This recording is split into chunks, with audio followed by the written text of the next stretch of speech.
Ravi Prakash Siliconandhra hospital Kuchipudi super speciality వైద్య సేవలు పూర్తిగా ఉచితం. అందరికీ నమస్కారం అండి. మాకు ఈ నెల 11వ తారీఖున ఒక మైనర్ గార్డ్ కనిపించట్లేదని చెప్పేసి ఒక రిపోర్ట్ వచ్చింది. దాని మీద టీ నర్సాపురం పోలీస్ స్టేషన్లో గార్డ్ మిస్సింగ్ కింద కేసు రిజిస్టర్ చేయడం జరిగింది.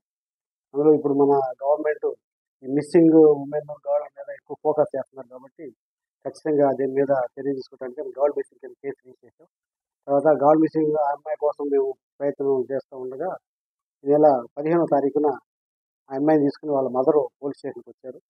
పోలీస్ స్టేషన్కి వచ్చిన తర్వాత వాళ్ళ అమ్మాయి చెప్పిన దాని ప్రకారం ఆ ఊరికే చెందిన నాగకుమారు అనే అతను ఇంకా వాళ్ళ ఫ్రెండ్స్ ముగ్గురు కలిపి ఈ నెల 6వ తారీఖున సాయంత్రం రాత్రి 9 గంటల టైంలో ఆ అమ్మాయిని మోటార్ సైకిల్ మీద ఎక్కించుకుని ఈ నెల 6వ తారీఖున అమ్మాయిని మోటార్ సైకిల్ మీద ఎక్కించుకుని ఏలూరు తీసుకెళ్ళినట్లు అక్కడ నుంచి ట్రైన్లో వైజాగ్ తీసుకెళ్ళి వైజాగ్లో కొద్ది రోజులు ఉన్నారు.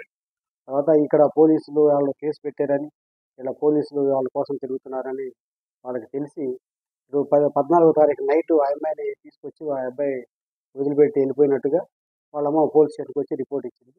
దాని మీద ఆ అమ్మాయి స్టేట్మెంట్ రికార్డు అట్లాగే దాని ప్రకారం కేసు ప్రకారం చేస్తే ఆ అమ్మాయి వయసు 16 సంవత్సరాల 7 నెలలు అట్లా ఉంది. కాబట్టి మైనర్ కాదు కాబట్టి ఆ అమ్మాయిని మనం కిడ్నాప్ చేసి తీసుకెళ్ళినట్టుగా బలవంతంగా తీసుకెళ్ళి తర్వాత కొంచెం అమ్మాయిని ఎక్కువ రోజులు అక్కడ పెట్టే దానివల్ల చట్ట ప్రకారం మైనర్ గాల్ కాబట్టి పోక్స్ యాక్ట్ కింద కేసు రిజిస్టర్ చేసి దర్యాప్తు చేసి ఈరోజు అరెస్ట్ చేసి వాడిని కోర్టుకి రిమాండ్ పెట్టడం జరిగింది. మరిన్ని వీడియోస్ కోసం ఛానల్ ని సబ్స్క్రైబ్ చేయండి. లేటెస్ట్ అప్డేట్స్ కోసం వాట్సాప్ ఛానల్ ని ఫాలో చేయండి.